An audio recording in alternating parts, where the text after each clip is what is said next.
오늘 말씀은 여러분 너무나 잘 알고 있는 다윗과 골리앗 이야기입니다. 너무나 잘 알려진 이야기이지만 우리 신앙에서는 위대한 이야기입니다. 근데 이 이야기를 이야기할 때 위대하다라고 하면 보통 우리가 생각할 때 엄청난 승리나 성과 때문에 붙여진 이름 같아 보입니다. 그런데 우리가 위대한 이름 이야기다라고 할 때는 그 뭔가를 포함하고 있느냐면 그 이야기 속에서 늘 우리 삶에 적용되어지는 새로운 관점을 찾을 수 있기 때문에 위대하다 그렇게 표현하는 거예요. 이러한 새로운 관점은 우리에게 어떤 은혜를 주느냐면 우리가 당하고 있는 삶의 갈등들을 돌파하는 힘을 허락해 주는 겁니다. 그래서 위대한 이야기예요. 작은 소년 다윗이 거대한 용사 골리앗을 이긴 것은 위대한 이야기이며 또 오늘 우리는 이 이야기 속에서 우리 신앙의 중요한 원리를 또 발견하게 되는 거죠. 갈등 얘기했습니다만 우리가 살아가면서 수많은 갈등들을 경험하게 됩니다. 갈등, 관계 속에서 일어나는 갈등들 많지 않습니까? 또 어떤 일을 하다가 일어나는 갈등들 있지 않습니까? 사업을 하다가 실패를 한다든지, 직장에서 직장의 일이나 또는 상사 때문에 갈등한다든지, 또 학교에서 또 선생님이라든지 또 동료 친구들이라든지 이런 갈등들 만만치 않죠. 가정에서는 없을까요? 제일 행복해야 될 가정에서도 갈등은 많습니다. 남편과 아내가 갈등하는 일도 있고 자녀와 갈등하는 일도 있고. 여러분은 어떤 갈등 가지고 계십니까? 갈등 없는 인생은 없잖아요. 이렇게 수많은 갈등을 살펴보면 가만히 보면요, 드러나는 갈등이 있지만 드러나지 않은 갈등들도 있어요. 근데 드러난 갈등보다도 드러나지 않은 갈등이 훨씬 더 중요하게 여겨져야 할 때가 있습니다. 왜냐하면 보통 드러난 갈등은 드러나지 않은 갈등 때문에 일어나기 때문에 그렇죠. 타이타닉호의 그 뉴스가 엊그저께 떴더라고요. 이게 지금 침몰된 지 112년이 지났습니다. 여전히 관심을 가져요. 왜냐하면 처음 천여항해를 했는데 그 자리에서 침몰을 했으니까, 세계에서 제일 거대한 배가 침몰이 됐으니까 그렇죠. 근데 그 유물들을 다 발견하지 못했는데 오랜만에 40몇 년 동안 발견되지 못했던 유물을 발견을 했다. 그래서 다시 뉴스에 나왔어요. 타이타닉호가 침몰한 이유는 여러분 아시죠? 빙산과 부딪혀서 가라앉았습니다. 빙산을 빨리 발견하지 못하고 부딪혔기 때문에 그 처음 항해에서 그냥 안타깝게 침몰하고 수많은 사람들이 죽지 않습니까? 여러분, 빙산 그러면 우리가 알고 있죠. 그 빙산이 위험한 이유는 드러난 부분은 별로 크지 않아요. 그러나 드러나지 않은 그 밑에 숨겨진 그 빙산은 엄청나게 큰 것입니다. 그거를 발견하지 못했다가 그것이 부딪히면서 그만 배가 가라앉게 된 거죠. 그래서 우리는 무슨 표현 쓰죠? 빙산의 일각이다, 이런 표현 쓰지 않습니까? 드러나지 않은 것이 훨씬 더 위험하다라는 뜻입니다. 오늘 본문에 나오는 이 골리앗 이야기도 그런 차원에서 좀 살펴봐야 돼요. 드러난 갈등의 이야기 같지만 드러나지 않은 갈등들이 있어요. 그 드러나지 않은 갈등들이 훨씬 더 중요하게 여겨져야 한다는 거죠. 물론 드러난 것도 이제 생각해 봐야 되겠습니다만, 우리가 이제 다윗과 골리앗 이야기를 들으면 마치 로마 신화에서 나올 법한 그런 이야기다 생각을 하는 분들도 있을 거예요. 그도 그럴 것이, 이 승리의 이야기가 너무 비대칭적이에요. 그렇죠? 그래서 이거를 이해할 때 이거 있었던 일일까? 만들어낸 이야기 아닐까? 이런 생각도 하는 거죠. 보세요. 어떤 전투 경험이 전무한 소년이 백전노장 장수, 그것도 자기 키보다 2배 이상 큰 거인 용사를 돌 하나로, 물론 물맷돌 5개라고 하지만 돌 한 번에 쓰러뜨릴 수 있겠는가 하는 그 기이함이 있는 겁니다. 그러나 오늘 이 본문 성경의 말씀은 어떤 의미로 쓰여졌을까요? 이거 너희들 신화에서처럼 재미난 이야기로 너 들어라, 그렇게 하기 위해서 우리에게 쓰여졌을까요? 아니면 이 모습을 통해서, 이 말씀을 통해서 우리에게 주어지는 새로운 관점을 보여주기 위해서 쓰여졌을까요? 그래서 여러분이 오늘 이 말씀을 들으면서 나 다 아는 말씀인데 라고 생각하지 마시고, 오늘 이 말씀을 통해서 나에게 주시는 새로운 관점이 뭘까? 내가 그동안 보지 못했던 새로운 관점, 이 갈등과 어려움을 이겨낼 수 있는 새로운 관점이 뭘까를 생각해 봤으면 좋겠어요. 왜냐하면 말씀은 살아있기 때문에 그렇습니다. 제가 좋아하는 말씀, 히브리서 4장 12절 말씀, 지난 금요기도에 또 말씀했었는데, 하나님의 말씀은 살아있고 활력 있어 좌우에 날선 어떤 검보다도 예리하여 혼과 영과 및 관절과 골수를 찔러 쪼기까지 하며 또 마음의 생각과 뜻을 판단하니. 아멘. 하나님 말씀이 살아있다고 그랬어요. 제가 늘 우리 새벽기도 금요일마다 예배를 위해서 기도하고 성령의 역사를 위해서 기도하고 우리 성도들이 같이 기도하는데, 그때 제가 기도하는 건 그거예요. 하나님의 말씀이 그냥 가슴에 왔다가 튕겨져 나가는 게 아니라 그 말씀이 우리 속에 받아들여져서 그게 생명의 말씀이 되고 그것이 능력이 되고 소망이 되어지는 역사가 있기를 간절히 우리 기도하고 있습니다. 오늘도 말씀을 들으면서 여러분들이 살아나는 역사가 있기를 소원합니다. 지치고 피곤한 영혼이 새 힘 얻기를 간절히 원합니다. 자, 그러면 본문에서 드러난 갈등들이 있어요. 두 가지 정도 얘기할 수 있는데, 첫 번째는 블레셋과 이스라엘의 갈등이죠. 골리앗과 다윗의 갈등, 가장 부각이 될 것입니다. 그런데 이 갈등은 무엇을 의미하느냐? 당시 상황을 살펴보면 블레셋은요, 군사도 많고 무기도 이스라엘보다 더 혁명적인 무기였습니다. 이스라엘이 가지지 못했던 철기 문화를 이 사람들이 가지고 있었거든요. 그러니까 무기가 다 철로 된 무기예요. 그런데 반면에 그 사무엘 내용을 보면 이 이스라엘 백성들이 가지고 있는 무기라고 하는 것은 농기구 정도, 그리고 칼이나 창이나 이런 것들은 왕이나 아주 핵심적인 그 군사들에게만 지급되어진, 그렇게 보니까 군사력으로 보면 말도 안 되는 그 싸움 아니겠습니까? 그러니까 엄청난 전력 차이를 보이는 거죠. 골리앗과 다윗의 갈등도 마찬가지입니다. 말씀드렸습니다만 골리앗의 키가요, 오늘 읽지는 않았던 그 부분에 나오는데 6규빗 한 뼘이라고 그랬습니다. 그러니까 그거를 계산해 보면 한 2m 70 정도로 보여요. 그렇게 큰 사람이 있을까? 그래서 어떤 학자는 이걸 현실적으로 그렇지 않을 거다, 그래서 다시 계산하고 하는 것도 있겠지만, 중요한 건 뭐죠? 내용상 골리앗은 다윗이 감당하기 어려운, 또 이스라엘 군사들이 함부로 다가갈 수 없는 거인이었다라는 것을 이야기해 주고 있어요. 그런데 그 골리앗의 입은 옷을 상세하게 기록을 하고 있습니다. 이 옷을 이야기하는 그 경우들이 종종 있거든요. 왕이 자색 옷을 입었다든지, 요셉이 무슨 옷을, 채색 옷을 입었다든지, 이런 그 기록들이 있잖아요. 그런데 보통 보면 옷을 자세하게 이야기하는 경우가 없어요. 근데 골리앗만큼은 자세하게 이야기합니다. 보면은 노트구, 비닐 갑옷, 그리고 갑옷의 무게가 얼마인지, 또 놋 각반, 각반은 뭐죠? 무릎 정강이에 차는 보호대, 놋 단창, 그리고 창날은 배틀째 같았다 그러고, 그리고 골리앗만인 게 아니라 반패 든 그 자가 앞섰다, 그렇게 이야기를 하고 있어요. 그게 아주 자세하게 설명을 하고 있습니다. 근데 말씀드렸던 것처럼 보통 옷을 그렇게 설명을 잘 하지 않는데 왜 골리앗에 대해서 이런 무기들을 상세하게 기록을 했을까? 뭔가 의도하는 게 있다는 거예요. 그게 뭐냐면 블레셋과 더불어 골리앗은 힘을 숭상하는 존재들이다 이거예요. 힘을 숭상하는 존재들. 근데 이게 바로 우리가 대적하는 세상의 모습이기도 한 거예요. 세상이 지금 그 가지려고 했던 모습은 뭐죠? 자신을 둘러싸고 보호해 줄 만한 그 어떤 것들을 굉장히 좋아하고 그것에 정성을 기울인다는 겁니다. 그리고 그것을 얻기 위해서 자기 인생을 쏟아붓는 경우도 많아요. 왜 그럴까요? 일단 그게 눈에 보이는 거거든요. 손에 잡히는 거거든요. 그것보다 확실하게 여겨지는 것이 없는 거예요. 군사에게 제일 중요한 건 뭐예요? 창과 단창과 방패와 자기를 보호해주는 보호국, 이런 것들 아니겠습니까? 그것처럼 마음에 안심이 되는 게 어디 있겠습니까? 그래서 세상은요, 그런 것들을 우리에게 요구하는 거예요. 그거 아니면 실패자다라고 이야기하는 겁니다. 그런데 그에 비해 다윗은 어떤 사람이었습니까?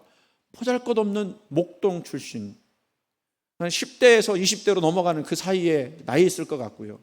그가 가지고 있던 무기, 우리 다 알지는 않았습니다만 그 본문의 내용 알지 않습니까? 물맷돌 5개. 별로 설명할 것이 없는 그 옷차림이에요. 그러면 이렇게 골리앗과 다윗을 비교하고 있는 그 성경의 메시지는 무엇이겠는가? 다른 게 아닙니다. 다윗은 오로지 하나님만 의지했다는 것이고, 골리앗은 자기가 가진 것을 의지했다는 거예요. 세상은요, 이렇게 자기들이 가지고 있는 전신갑주를 입으라고 하지만 성경은 우리에게 성령의 전신갑주를 입으라고 말씀하고 있어요. 이게 드러난 갈등이에요. 그런데 드러나지 않은 갈등도 많았어요. 다윗이 이런 부분에 있어서 참 인내심 많은 사람이다라는 걸 이제 깨닫게 되는데, 이제 그 갈등들을 하나씩 보겠습니다. 가장 먼저 누구하고 갈등을 일으켰느냐? 다윗과 그 큰형 엘리압과의 갈등이에요. 다윗이 형과 무슨 갈등이 있었을까? 가족인데, 근데 다윗은요, 가정에서조차도 주목받지 못하는 인생이었습니다. 사무엘이 새로운 왕을 뽑기 위해서 이새 집에 들렀을 때 다윗은 거기 끼지도 못했어요. 그냥 자기 혼자 양치고 있었어요. 이 전장에서도 마찬가지죠. 물론 나이가 어렸기 때문에 그렇겠지만 다윗이 하는 일이라고 하는 아버지 심부름, 쫄랑쫄랑 음식 가지고 자기 형한테 찾아가는 것 뿐이었어요. 그러니까 음식이나 나르는 그 심부름하는 존재라는 거예요. 근데 그게 나쁜 건 아닌데 그 비교위가 있다라는 거죠. 우리 교회 음식 하시는 분들이 너무너무 좋아요. 그죠? 예, 설거지하는 분들, 돌아가면 설거지하는 분들도 위대합니다. 예, 그런 걸로 평가되어지는 분들이 아니에요. 그렇죠? 아멘이 없으신 이유는 뭘까요? 예, 그것 가지고 아멘하라고 하면 좀 이상하겠지만, 근데 어쨌든 간에 다윗은 다른 사람들이 안 하는, 다른 사람들이 하기 싫어하는 그 일들을 한 사람이에요. 전장에서도 별 쓸모없다고 판단되어지죠. 그렇게 음식 심부름 갔을 때 형 엘리압이 무슨 얘기를 듣냐면 다윗이 골리앗을 놓고 주변 사람들에게 하는 이야기를 듣습니다. 그 말을 들은 엘리압이 다윗에게 극도로 화를 내요. 근데 그 말, 무슨 말을 했길래 그랬을까? 하나님을 모욕하는 블레셋 사람을 죽인 사람에게 어떠한 대우를 해주겠느냐, 이런 질문을 주변 사람들한테 하는 거예요. 근데 그 말이 엘리압에게는 굉장히 거슬렸어요. 왜요? 자기 막내 동생이고 별 볼일 없는 인생이라고 생각했기 때문에 그래요. 그래서 28절 말씀 보니까 내가 어찌하여 이리로 내려왔느냐, 들에 있는 양들을 누구에게 맡겼느냐, 그 다음에 이 말을 해요. 이 말이 참 가슴 아파요. 나는 내 교만과 내 마음의 완악함을 아노니 내가 전쟁을 구경하러 왔도다. 아니, 다윗이 무슨 말을 했어요? 다윗이 지금 뭐 하러 왔어요? 형들한테 음식 전하러 온 거 아니에요. 무슨 죽을 죄진 겁니까? 근데 그거 가지고 교만하다, 완악하다, 이런 오해를 산 거예요. 그러니까 지금 엘리압이 다윗을 굉장히 경계하고 있는 이유가 있었던 것 같습니다. 그래서 그 형이 다윗을 뭐라고 해야 되나, 인격적으로 굉장히 짓밟고 있는 거예요. 양이나 치는 사람, 음식 심부름이라는 사람, 그런데 되게 교만하고도 완악하다. 자신을 비롯해서 왕도 그리고 군사들도 어쩌지 못하는데 이 어린 동생, 네가 골리앗 죽이겠다고? 심술이 난 거예요. 자존심이 상한 겁니다. 그래서 이 전쟁을 구경하러 온 한량으로 비하를 하죠. 그렇습니다. 형 엘리압은요, 다윗을 비하합니다. 제대로 된 평가를 하지 않아요. 그게 드러나지 않은 갈등이고 저와 여러분이 세상에서 종종 겪는 갈등이기도 합니다.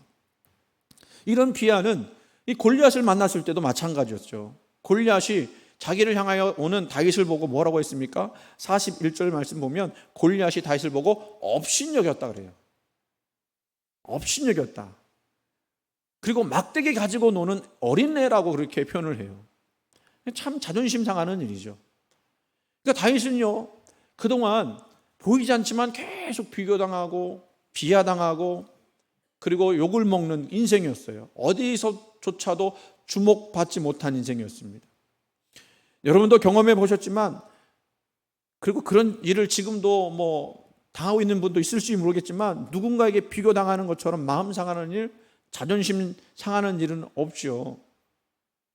그 비교가 우리 삶과 우리 마음을 얼마나 갉아먹게 하는지 모릅니다. 비참하게 만들고 우울하게 만들어요. 이게 우리에게 있는 갈등이에요. 특별히 우리 젊은 사람들에게는 이런 갈등들이 많이 있을 수 있어요. 이제 나이 드신 분들은 그게 그거니까, 살아보니까 그게 그거예요. 그죠?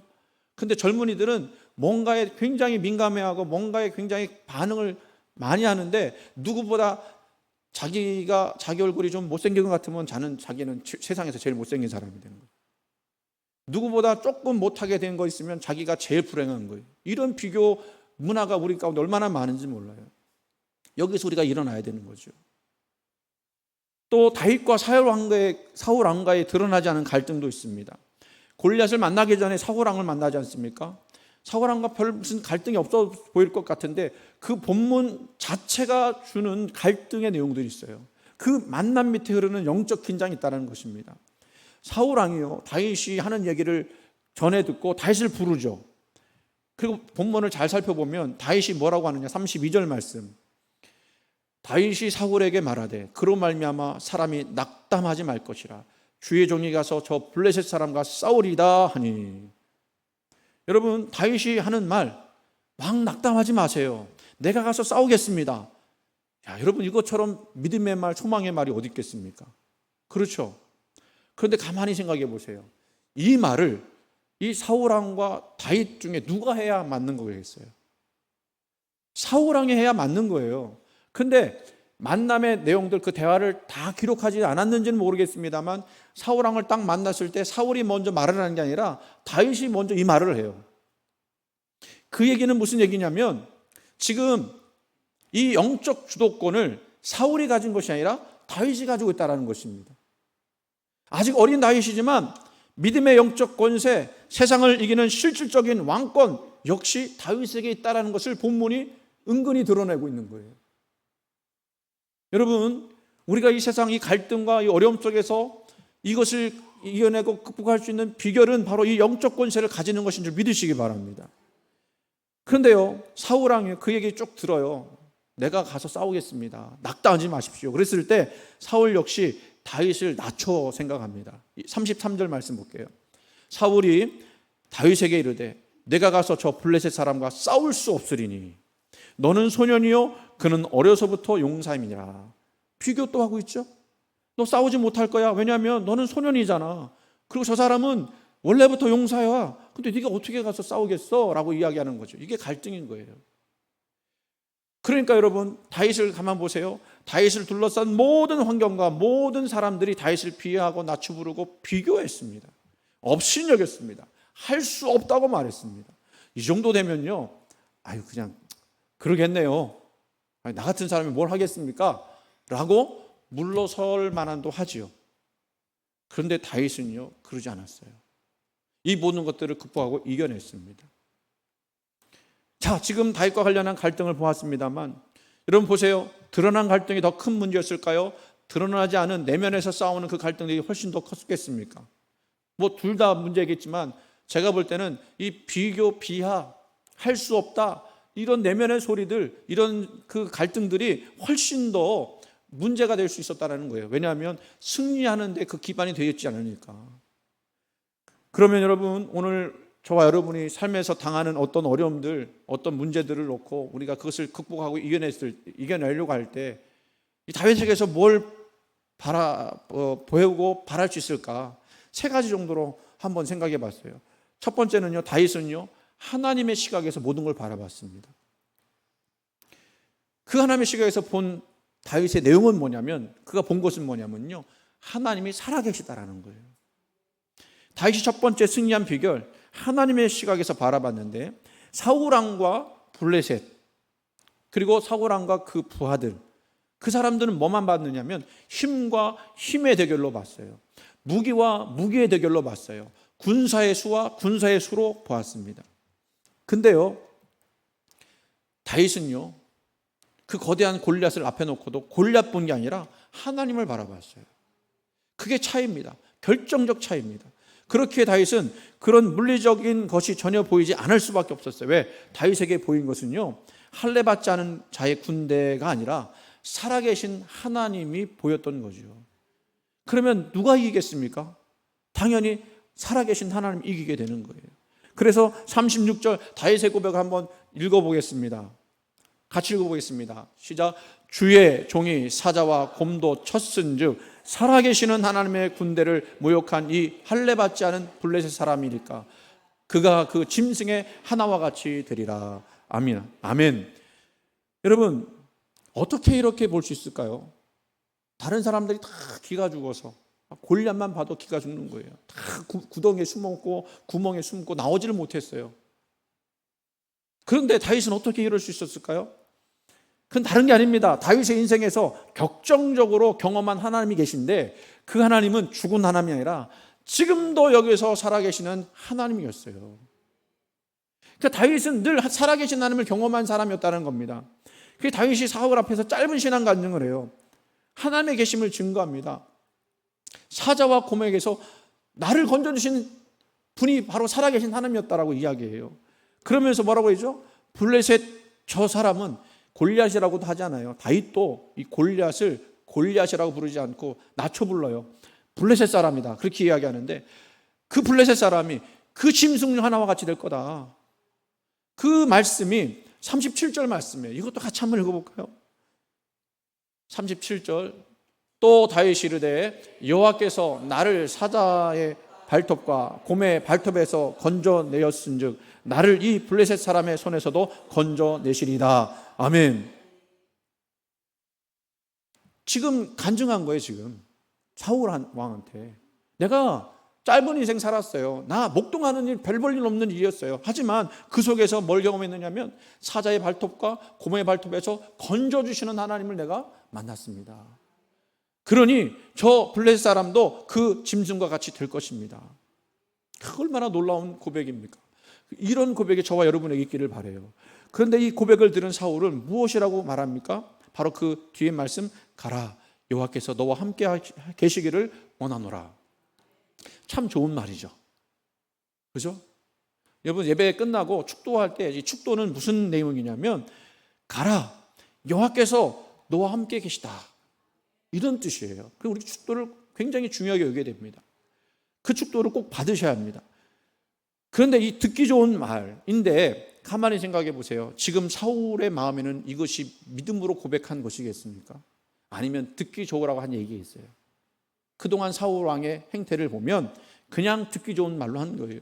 그러니까 사울과 이스라엘 군대는 입으로는 살아계신 하나님을 이야기했지만 그러나 진정 그들의 삶 속에서는 그 하나님을 믿지 못했다는 거예요.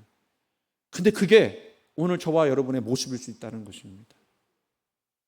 그 하나님의 살아계심을 믿지 못했던 그 내용들이 성경에 나와 있는데 오늘 본문 그러니까 사무엘상 17장에 나와 있는데 어떤 내용인지 아십니까?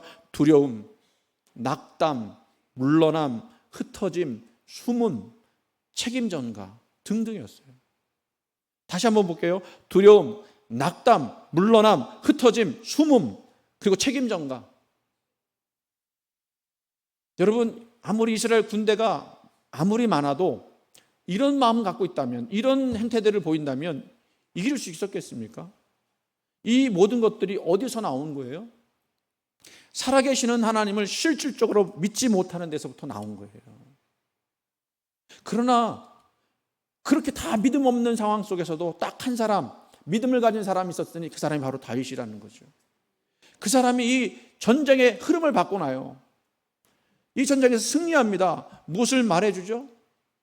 영적 주도권, 실제적 왕권, 살아있는 믿음의 주인공은 사울왕도 아니고 군대 장관들도 아니고 그 큰 블레셋이나 골리앗에게 있는 것이 아니라 약하고 약한 비교당하며 살지만 그러나 그 마음속에 살아계신 하나님을 믿었던 다윗에게 있었다라는 거예요.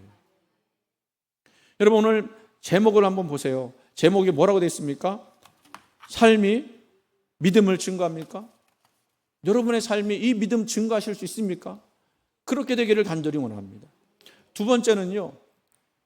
첫 번째는 살아계신 하나님을 본 거잖아요. 두 번째는요. 뭐 그 말이 그 말 같은데 믿음으로 싸웠다라는 거예요.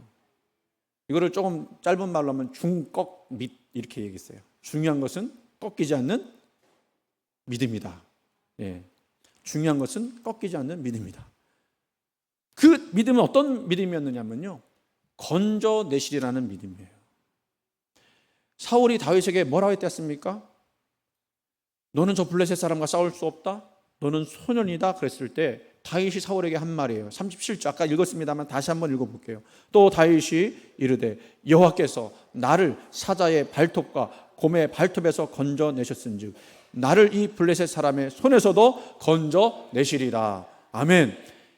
다윗의 믿음은 어떤 믿음이었느냐면 살아계신 하나님이기 때문에 그 하나님이 나를 반드시 건져낼 줄로 믿습니다. 오늘 이 믿음 필요한 분들이 계시지 않습니까? 근데 이 고백이 헛된 고백이 아니라는 건 무엇 때문에 그래요? 이미 다윗이 양치면서 그걸 경험했기 때문에 그래요. 사자와 곰의 입에서 양을 뺏어냈습니다. 그 수염을 잡고 쳤습니다. 그래서 그 양을 건져냈어요. 그뿐만 아니라 사자와 곰이 다윗도 공격했겠죠. 그 위험한 순간 속에서 하나님이 그 짐승들에게서 자기를 건져내 주신 거예요. 목자가 양을 건져내 주시지 하나님이 자기를 건져내 주실 거라는 그런 확신이 있었어요. 경험적으로 있었던 거예요. 그래서 다윗은요, 사자의 표보다 말씀의 능력을 더 깊이 경험했고요, 곰의 그 큰 앞발보다 하나님의 권능의 오른팔을 더 깊이 경험했던 것입니다. 그러니까 이 고백은요, 입으로만 되어진 고백이 아니라 실제 삶 속에서 경험되어지고 고백되어지는 그런 고백이었다는 거예요. 그리고 다윗은 이 도우심을 날마다 연습했습니다. 오늘 제목과 같이 삶이 믿음을 증거합니까? 라고 했을 때 여러분도 이 믿음을 날마다 연습해야 돼요. 그래서 우리 37절 말씀을 같이 다시 한번 고백해 보겠습니다. 제가 그 사자와 곰이라고 하는 것에 그 가로를 쳤는데 그 가로친 거로 바꿔서 불러볼게요. 왜냐하면 우리는 사자는 하고 곰은 그 동물원에 가서나 보지 여기서 볼 수 없잖아요. 그죠? 자, 그렇게 한번 생각해 보시고 읽어보겠습니다. 여호와께서 나를 고난의 발톱과 고통의 발톱에서 같이 하자고요. 네, 같이 하자고요. 시작. 여호와께서 나를 고난의 발톱과 고통의 발톱에서 건져내셨은즉 나를 이 블레셋 사람의 손에서도 건져내시리다. 아멘. 블레셋 사람은 세상인데 그거 바꿨어야 되는데 안 바꿨네. 여러분, 고난과 고통이 있어요. 비교와 그리고 무시의 고통이 있습니다. 고난이 있습니다. 그 세상이 그래요. 그런데 그 속에서 건져내실 분은 누구라는 거예요? 하나님. 중요한 것이 있습니다. 우리 신앙이요, 예배만 드렸다고 다 끝나는 것이 아니에요. 우리에게 더 큰 믿음의 도전이 있습니다. 그게 뭡니까? 삶을 살아가면서 내 삶 속에서 역사하시는 하나님을 실제로 경험하는 거예요. 이런 사람에게 영적 권세가 있는 줄 믿으시기 바랍니다. 마지막으로 이거는 어떻게 보면 각주 같은 내용인데, 살아계신 하나님을 보고 믿음으로 행했을 때 다윗에게 다른 것이 하나가 있었어요. 이게 결과론적으로 나타나는 것인데 저와 여러분에게도 이런 역사가 있기를 간절히 원합니다. 그게 뭐냐면요, 언어가 달랐어요. 다윗이 하나님을 믿고 승리하는 비결 중에 하나는 불신앙의 사람과 언어가 달랐다는 거예요. 살아계신 하나님을 믿은 사람의 언어는 그렇지 않은 사람의 언어와 다를 수밖에 없어요. 믿습니까? 제가 좋아하는 그런 이야기인데요, 하이데거라는 그런 철학자가 있는데 그 사람이 아주 멋진 말을 했어요. 언어는 존재의 집이다 그랬어요. 존재의 집. 무슨 말을 하느냐가 그 사람의 존재를 증명해 준다, 그 얘기예요. 그러니까 이것은 우리가 표현할 수 있는 단어만큼 사고하고 느낄 수 있다. 내가 무슨 말을 쓰는지에 따라서 내 삶이 그렇게 달라진다, 이런 얘기예요.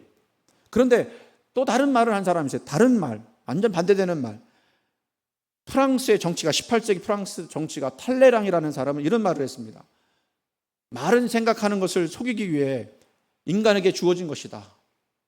이 사람은 뭐 맨날 거짓말만 했던 사람인 것 같아요. 무슨 얘기예요? 자기 속마음을 들키지 않기 위해서 말을 한다는 거예요. 이는 곧 생각은 이렇게 하면서 말은 저렇게 하고, 속으로는 미워하면서 말로는 사랑한다고 하고, 마음은 다른 곳에 있는데 말로는 진심이라고 변명하는 그런 말이 쓰여진다는 것이죠. 한마디로 말하면 속과 겉이 다른 거예요. 그렇게 되기 위해서 말을 쓴다는 거예요. 이게 얼마나 불신앙적인 말입니까? 그런데 지금 다윗은 그 언어는 자기 존재의 집으로서 이야기했지만 이 사울과 다른 군사들은 말을 속이기 위해서 한 것뿐이에요. 다윗의 언어는 어떻게 달랐습니까? 너는 못한다, 너는 어리다, 너는 양이나 치는 사람이다, 여기 놀러 왔다, 뭐 이런 얘기를 했습니다만, 다윗이 쓴 표현들 보세요. 진심으로 말합니다. 낙심하지 마십시오. 싸울 수 있습니다. 사자와 곰에게서 건져내었고 하나님이 또한 나를 건져내시리다. 저 블레셋 사람을 내 손에 하나님께서 넘겨주실 것입니다. 놀랍지 않습니까? 놀랍지 않아요? 안 놀라워요? 안 놀라운 이유는 여러분이 그런 말을 계속 하기 때문에 안 놀랍다고 저는 생각합니다. 믿습니까? 웃는 이유는 뭘까요? 목사님이 너무 믿어줘서 그런가? 다윗의 말, 그 말은 다윗의 행동에도 나온 거죠. 이것은 그가 하나님에 대해서 진정 무엇을 믿고 있었는지 확인시켜 주는 거예요. 여러분의 행동은 어떻습니까? 여러분의 언어는 어떻습니까? 그리고 그 행동의 언어가 삶이 무엇을 믿고 무엇을 보여주고 있는지 알려주고 있습니까? 이제 마지막으로 넘어갑니다. 오늘 본문은 너무 길어서 마지막 부분만, 승리의 장면만 썼는데, 이거 말씀은 그냥 읽기만 해도 은혜가 돼요. 이것은 골리앗을 향한 다윗의 연설이죠. 그가 어떤 믿음으로, 어떤 시각으로, 그리고 어떤 말로 골리앗을 제압했는지 보여주는 것입니다. 저하고 여러분이 다시 한 번만 한 절 한 절 교독하고 마지막 절 읽도록 하겠습니다. 45절부터 있습니다. 다윗이 블레셋 사람에게 이르되 너는 칼과 창과 단창으로 내게 나오거니와 나는 만군의 여호와의 이름 곧 내가 모욕하는 이스라엘 군대의 하나님의 이름으로 내게 나아가노라. 오늘 여호와께서 너를 내 손에 넘기시리니 내가 너를 쳐서 내 목을 베고 블레셋 군대의 시체를 오늘 공중에 세워 땅의 들짐승에게 주어 온 땅으로 이스라엘에 하나님이 계신 줄 알게 하겠고, 같이 있습니다. 또 여호와의 구원하심이 칼과 창에 있지 아니함을 이 무리에게 알게 하리라. 전쟁은 여호와께 속한 것인즉 그가 너희를 우리 손에 넘기시리라. 아멘. 이런 때는요 좀 크게 하셔야 돼요. 크게 하셔야 돼요. 전쟁은 여호와께 속한 것인즉 그가 너희를 우리 손에 넘기시리라. 마지막 아멘만 되게 쉽게 하시네요. 그러나 그 아멘이 참 중요합니다. 이 말씀을 기억하면서 계속해서 아멘 하세요. 믿습니다. 내 언어가 달라지게 해주옵소서. 내 생각이 달라지게 해주옵소서. 내 행동이 달라지게 해주옵소서. 여러분, 다윗의 믿음은요 살아계신 하나님을 믿는 믿음이었어요. 그 하나님을 믿고 의지하는 믿음이었습니다. 언어도 달랐다고 그랬어요. 매우 중요한 것은 이 믿음이 그냥 말로만 되어진 것이 아니라 그의 삶에서 경험되어지고 고백되어지고 행동으로 나타났다는 거예요. 오늘 말씀의 핵심은 그것입니다. 여러분이 믿는 만큼 행동하십시오. 여러분의 믿음이 살아있는 믿음이라면 살아있는 삶으로 나갈 수 있을 줄로 믿습니다. 이건 다윗의 고백이면서 또한 우리의 고백이어야 할 줄로 믿습니다. 우리가 갈등을 이겨내고 어려움과 고통과 아픔을 승리하는 비결은 믿음으로 서고 믿음으로 행동하는 것뿐이에요. 하나님이 그 사람을 통해서 역사하실 줄 믿습니다. 이 믿음 가지고 승리하시는 저와 여러분 되기를 주님의 이름으로 축원을 드립니다.